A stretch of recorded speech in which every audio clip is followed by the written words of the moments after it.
Cette semaine, j'avais prévu de vous sortir un vlog d'écriture à l'occasion du bootcamp d'écriture de Christelle Lebailly et ça a été un échec. Mais plutôt que de ne pas sortir cette vidéo, je me suis dit que c'était l'occasion de parler un petit peu de ce qu'est l'échec dans l'écriture, de notre rapport à l'échec, la façon dont on appréhende ça et ce que peut nous apporter l'échec dans l'écriture. Quand on est auteur, on manque souvent de confiance en soi, on doute énormément de ses projets et du coup les petits ratés d'écriture peuvent prendre de grandes proportions, peuvent nous déstabiliser énormément, nous remettre en question, alors que parfois c'est une étape nécessaire dans la créativité. Comment vous vous placez par rapport à ça? Est-ce que vous êtes plutôt à l'aise ou pas avec la notion d'échec dans l'écriture? Ça m'intéresse et tout de suite on passe au vif du sujet. C'est un événement d'écriture qui est organisé par Christelle Lebailly, qui a lieu sur Twitch, et qui propose pendant 6 jours de se retrouver en ligne pour avancer sur ses projets. Donc chacun peut se fixer les objectifs qu'il souhaite. Ça permet comme ça d'avoir un moment où vraiment on va se focaliser sur son projet. Mon objectif pour cette édition, c'était de reprendre le roman de Biarritz, un projet dont je vous ai déjà parlé ici, et que j'avais laissé de côté parce que tout simplement c'était pas le bon moment, et surtout parce que je me rendais compte que j'avais pas le bon ton pour ce texte, donc je l'avais laissé poser. Ça a bien fonctionné puisque du coup pendant un an j'ai eu des nouvelles idées, j'ai trouvé un nouvel angle d'approche, et je me suis dit que c'était finalement le moment de me relancer dans ce texte. Sauf que jour 2, la vie s'en mêle, j'ai quelques galères de santé, ce qui fait que finalement, dès le début en fait, je n'arrive pas à garder la régularité que je me suis fixée, et en bonne perfectionniste, comme j'ai raté 2-3 jours, je me dis c'est bon, c'est fichu, j'ai pas réussi mon objectif, mais si je suis perfectionniste, je suis aussi assez entêtée. Et du coup, je voulais pas juste laisser tomber le challenge, c'était pas envisageable. Donc je me suis dit, tant pis, j'ai raté, mais je le mène jusqu'au bout.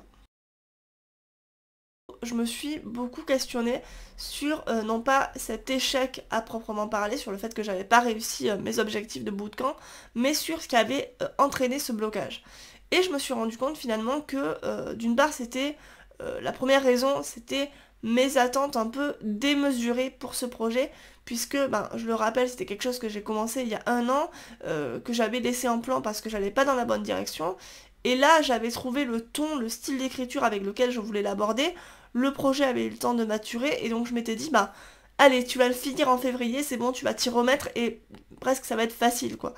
Et en fait, premier choc, non, c'était pas facile, parce que ça faisait longtemps que je m'étais pas replongée dans ce texte, c'était devenu une matière froide, difficile à modeler, et donc difficile de se remettre dedans aussi. La seconde chose qui a fait que j'étais justement bloquée, c'était une question de timing, parce que je dis souvent que l'écriture c'est une rencontre. Il y a des projets qu'on doit écrire à certains moments, et qu'on n'arrive à écrire qu'à certains moments, et ce roman en fait partie, c'est-à-dire que la première fois déjà j'étais pas dans le bon timing, c'est pour ça que je l'avais arrêté, et là j'aurais pu être dans le bon timing, mais j'ai beaucoup de projets sur le plan personnel, et en fait, vu que je suis dans une phase de premier jet, qui est une phase un peu compliquée pour moi, c'est une phase qui demande vraiment toute ma concentration et tout mon espace mental, et j'avais juste pas d'espace disponible. Donc c'était pas le bon moment en fait pour ce texte.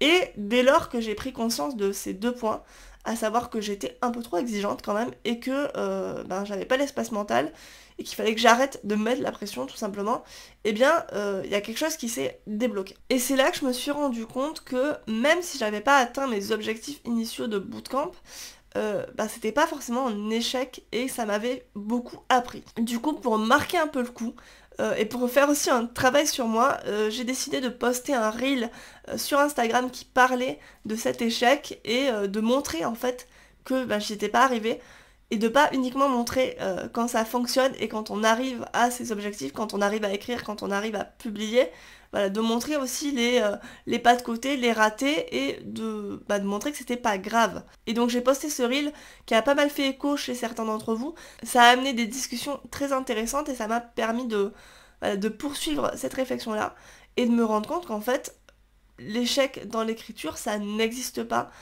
que ça fait partie du processus d'apprentissage, ça fait partie des nombreuses tentatives qu'on met en place, qu'on multiplie, pour avancer sur ses projets, pour construire sa carrière d'auteur, mais que c'est pas une fin en soi l'échec. Ça a été un exemple concret qui est venu enfoncer le clou, et j'en avais besoin. Une fois que j'ai fait le constat que ce n'était pas un échec et que cet échec m'avait beaucoup appris sur mon texte, sur les raisons de mon blocage et sur les façons de les dépasser, c'est-à-dire en me prenant un peu moins la tête déjà, puis en choisissant un moment où je serais plus libre pour me consacrer à ce texte, eh bien il s'est passé quelque chose d'assez fou. C'est que ma créativité s'est dit « Ok, c'est bon, j'ai plus de pression ». Je me débloque, parce qu'elle est un petit peu fourbe quand même ma créativité. Du coup, j'ai décidé de changer d'objectif. Donc vu que j'avais raté l'objectif d'écrire tous les jours et de vraiment me remettre dans mon texte, je me suis dit le seul enjeu là maintenant, c'est de reprendre ce que j'ai déjà écrit, de voir ce qui peut être gardé ou pas, et de commencer à restructurer pour que la Laura du futur, elle puisse reprendre son texte sans trop avoir de mal à s'y remettre. Et en fait, pendant ces moments où du coup je n'ai pas écrit, j'ai paradoxalement énormément avancé dans mon texte puisque j'ai pu réfléchir à ce que j'avais déjà fait, à la direction que je souhaitais prendre, et ça m'a énormément fait avancer. Et ce qui est drôle, c'est que c'est pas la première fois que ça m'est arrivé. Quand j'ai commencé à écrire il y a un an, je me suis rendu compte que pareil, je ne partais pas dans la bonne direction, ce qui aurait pu être perçu comme un échec, et en fait je l'ai laissé en pause, et je me suis consacrée à un autre texte durant l'été que j'ai terminé et que j'ai envoyé à une maison d'édition. Et aujourd'hui, ce texte est, je pense, la meilleure chose, la chose la plus aboutie que j'ai écrite et qui m'a donné un plaisir fou à écrire. Et il n'y aurait pas eu cette petite expérience d'écriture si j'avais pas laissé tomber Biarritz entre-temps. Et ce qui est drôle, c'est que cette expérience d'écriture qui m'a beaucoup apporté m'a permis de trouver le ton et le style avec lequel je souhaitais reprendre le roman de Biarritz. C'est assez fou quand même de se dire que oui, il n'y a pas d'échec dans l'écriture, il n'y a que des expériences et que tous les petits ratés qu'on accumule tout au long de notre carrière vont permettre de bâtir nos projets d'écriture de demain. Souvent dans l'écriture, ce qui nous bloque, c'est pas l'échec, c'est la peur de l'échec. Et c'est ce qui m'a bloqué pendant très longtemps, et c'est ce qui continue de me bloquer alors même que j'en ai pris conscience. Donc parfois c'est bien d'avoir une petite piqûre de rappel. À partir du moment où j'ai accepté l'idée de rater, du fait que mon premier jet était moche, était pas abouti, et ben ça a libéré quelque chose. Parfois vous allez échouer à écrire un texte, mais qu'en fait ce texte que vous avez raté, il va poser les pierres d'un nouveau projet, il va vous permettre de savoir ce que vous voulez écrire à l'avenir et comment vous voulez l'écrire, et ça c'est assez fou je trouve. Et pareil dans l'édition, un refus qui va vous faire mal sur le moment, eh bien ça va peut-être vous ouvrir d'autres portes, d'autres maisons d'édition, ça va vous permettre de mieux cibler vos éditeurs par la suite, ça va vous permettre d'obtenir de meilleurs contrats. Et je trouve ça assez incroyable d'en prendre conscience. Et puisqu'on parle de la peur dans l'écriture et dans l'édition, sachez que je propose toujours des prestations d'accompagnement à l'écriture et à l'édition. Donc je vous aide à écrire votre projet et à le défendre auprès de maisons d'édition. C'est des prestations qui sont personnalisées, qui vraiment s'adaptent à vos besoins. Et vous avez toutes les infos en description, je vous mets le lien. N'hésitez pas si vous avez des questions. J'espère que cette vidéo vous a plu, vous a été utile et nourrira des réflexions intéressantes. Ça a été un peu un baptême du feu pour moi parce que c'était pas du tout ce que j'avais prévu de vous poster, mais voilà, on parlait d'échecs, on parlait de dépasser ces échecs, et bien voilà, je poste quand même cette vidéo, donc n'hésitez pas à me dire si elle vous plaît. On se retrouve très vite sur cette chaîne pour parler écriture et édition. D'ici là, écrivez bien et à bientôt.